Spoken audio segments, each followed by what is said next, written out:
what's up? It's Kimmy here. It's been a long time since I've posted a sit-down video talking about anything. I've kind of taken a break from YouTube and I wanted to do a video kind of giving you a life update and also talking about Spain, which is a country that I traveled to and was supposed to move to and live from at least September all the way until June.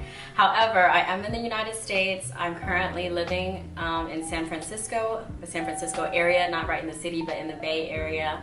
And it's just been a long time since I've done anything, at least not video-wise, with really talking and expressing my thoughts and experiences with traveling to Spain. A lot of people do ask me about it, and I do think that I should share those my truthful, honest experience that I had in Spain. Because originally, if you have been watching my channel, I lived in Korea for a year and I taught there, and most of my videos were about South Korea.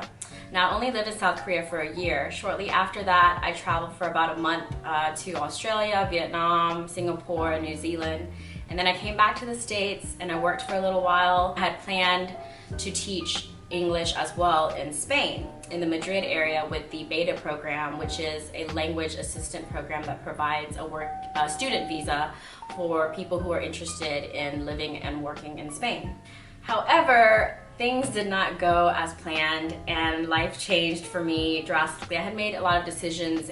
I had done a lot of research about Spain on all of these blogs and Facebook groups, reading through different posts just to kind of inform myself and to prepare myself for the challenge of moving to Spain. The thing is, when I told people, oh, I'm going to Spain, I actually had never been to Spain before prospecting the decision to move there. Same thing with Korea. I had never gone to South Korea before I decided to move there.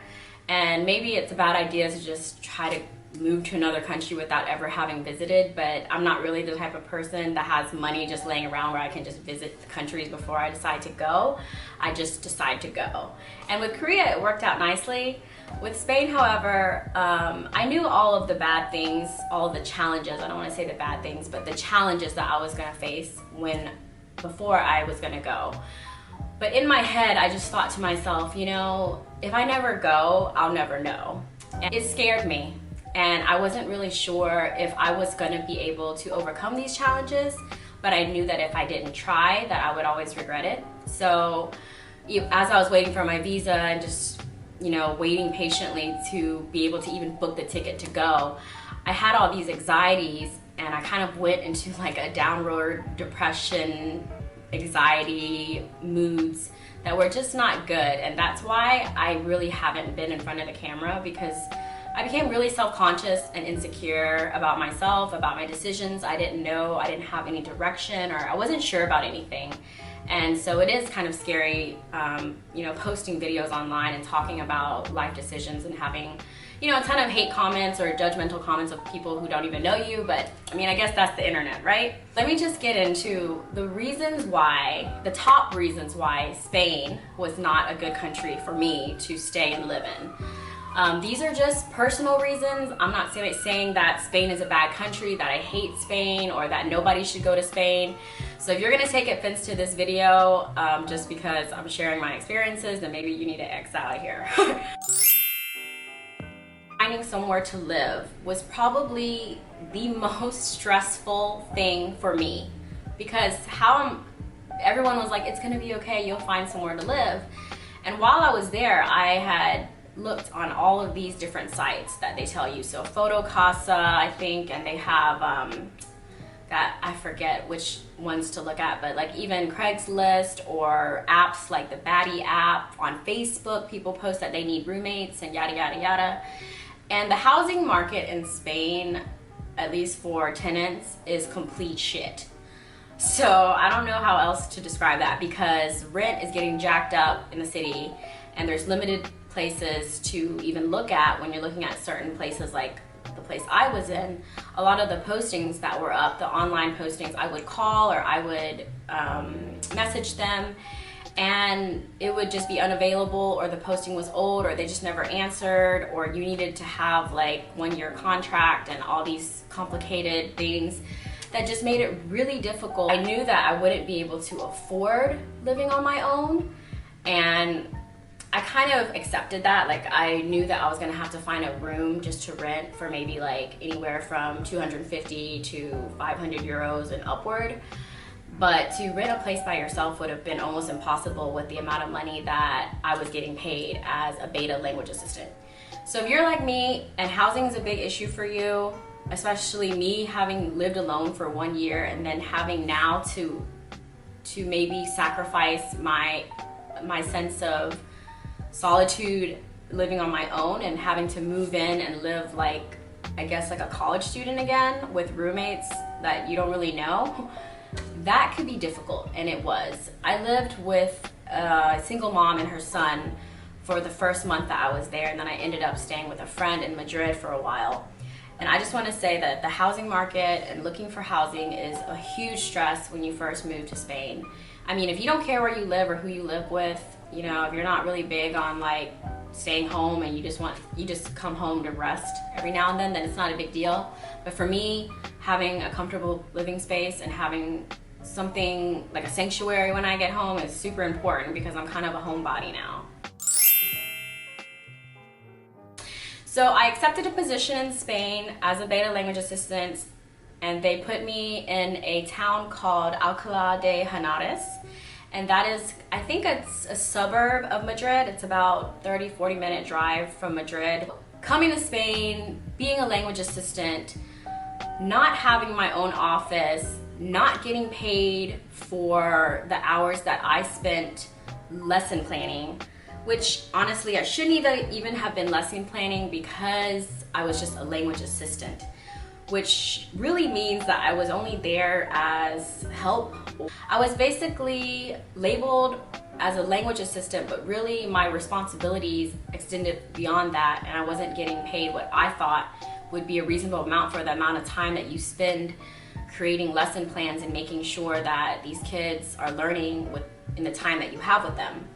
So I felt like Spain, I was working more and getting paid less, and I didn't even have my own office. A lot of things were disorganized, and I kind of expected that. I knew right off the bat that pay wasn't gonna be great, anywhere from 850 euros to maybe like 1100 euros per month. And so I knew that going into Spain that I wasn't gonna be making a lot of money, but it would be enough to survive. So enough for rent, groceries, and just to live basically. I could have taken on private tutoring to earn extra money on the side, which is what most people do when they are in Spain. But not being able to save money, I mean, once I got over there and I realized like, wow, I'm really not gonna be able to really go far or have anything saved up by the time that I'm finished here. So you definitely need a big stash, a big cushion of money to live off of and just to have as a safety net before moving to Spain. And I did have that, so I wasn't as stressed, but it just made me realize that I wasn't going to have the lifestyle that I liked or that I would want to have living abroad. And that was a big factor for why I decided not to stay. Before I had left for Spain, I was already prospecting other jobs, not teaching jobs. I'm starting to think more about my long-term goals and where I would want to be in the next few years. And just to give you a little background about me, I am not like a very new college grad. It's been a few years. My early 20s is over, and I'm moving into this year. I turned 30, and my thinking and my planning and my concerns and worries are more geared towards where I'm gonna be in the next few years, and if I'm gonna have a comfortable life, and if the decisions that I'm making are going to be good for the life that I want to have in the long run. And so before I had even left for Spain, I was already worried about career and where I'm gonna settle, or if I'm gonna settle, or if I'm the type to settle. Like, I just had like a major crisis with what I wanted. And so I, applied for the teaching job. I still was gonna go, but in the back of my mind, I was still like, I would really like a job that would allow me to do just this, which is YouTube has taught me that a lot about myself, about what I'm good at, about what I enjoy doing.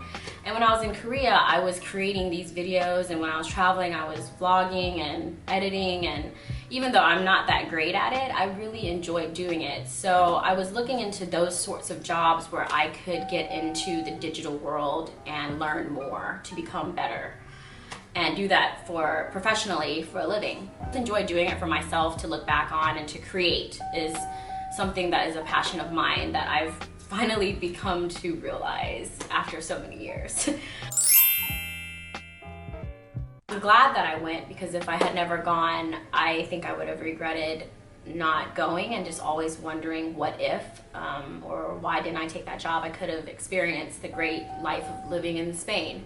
Anytime I told someone I was living in Spain, or even when I said it myself, there was just like this whimsical, romantic idea of living in Europe, living in Spain, learning Spanish, drinking wine, you know, eating tapas, and all of these things. It sounded so good.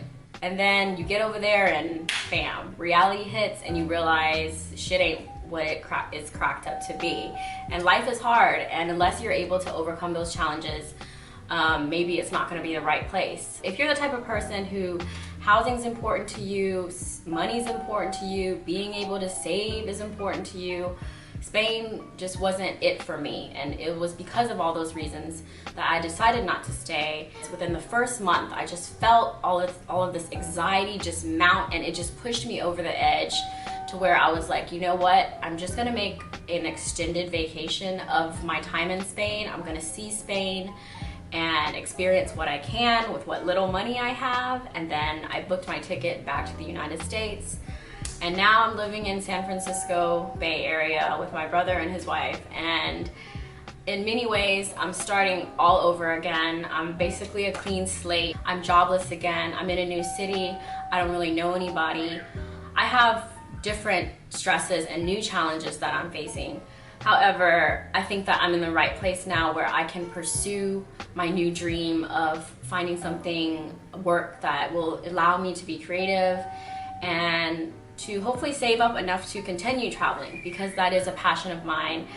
This channel originally started as a creative outlet for me. It started as a hobby, and I haven't really been consistent with it, but I think that, you know, over time as I'm growing, I'm still going to continue to share my experiences with the world. I'm still on that quest of finding meaningful experiences and sharing them with people and learning and growing, and things aren't always, you know, unicorns and butterflies and peachy. So I'm always prided myself on being that honest person and talking about my experiences honestly. I try to be as positive as possible, but life's gonna have its challenges, and when we grow from those challenges is when we learn more about ourselves. And I'm still learning about what I want and maybe where I'm going in life. I'm not sure where it's gonna take me, but the decisions that I make, they're always gonna change, and the things that I want are gonna change. My dreams are gonna change, and I'm just starting to accept that about myself and about decisions that I've made thus far. So I just wanna continue to try to be that positive but honest person that I, you know, strive to be. But that was my experience in Spain, and I wanted to share that with you guys. Do I think that I would go back to Spain ever? I actually, while I was there, I did not go to Barcelona, and I did not visit southern Spain like Granada and Sevilla. And I did that purposely, one, because I was broke and I didn't want to burn through every dollar I had to visit every place in Spain. So I only visited Madrid and the Basque Country because I had friends there. So I visited Madrid and northern Spain, and I will go back maybe one day and have a new set of eyes and a new set of appreciation for the country, as opposed to my experience of just having an impossible time trying to live there or settle in there. And as for Korea, that's a different story. That chapter has ended. I feel like I miss Korea greatly after I've returned to the States and all that, and maybe I'll move back one day. I really don't know. But for now, like, my dream is to just stay still for a while, just because traveling does take its toll on you. As glamorous as it seems, and as great as it seems, especially when you're traveling by yourself and you're not making steady income and not having a big cushion to save, it's challenging, and it can take a toll on you, and it kind of burned me out a little bit. So now I'm just trying to travel within my means and travel and discover where I'm living, and hopefully I won't feel like I need a vacation from my own life. That's my goal for 2017 and for the years to come, is just to be content with where I am, because travel for me has always been escape, you know, escape and just a break from everyday monotony, and that's why I love it so much. But there's other things that I dream about as well, and travel is always going to be one of my passions, so I don't intend on stopping. My biggest trip hopefully will maybe be at the end of this year if I can get my shit together for my 30th birthday, and I'll continue to try to share what I can that I think would be interesting with you guys that you may want to see. So that was my little blab session about where I am today, what's happened in the last few months. If you have any questions, just pop them in the comment section below, and I will continue to post some of my videos from my trip there, because I still have a ton of videos backed up from previous trips and the trip to Spain as well. So I appreciate you watching. If you've listened to me blab this long, then I really appreciate it. Also, if you are in the San Francisco Bay Area and you've been following my channel or watching, I'd really love to meet some new people in the area, so please make yourself known and say hello. Alright, I hope you guys have a wonderful and happy day, and pursue your dreams still, even if they keep changing on you like they have for me. I'll see you guys in my next video. Bye.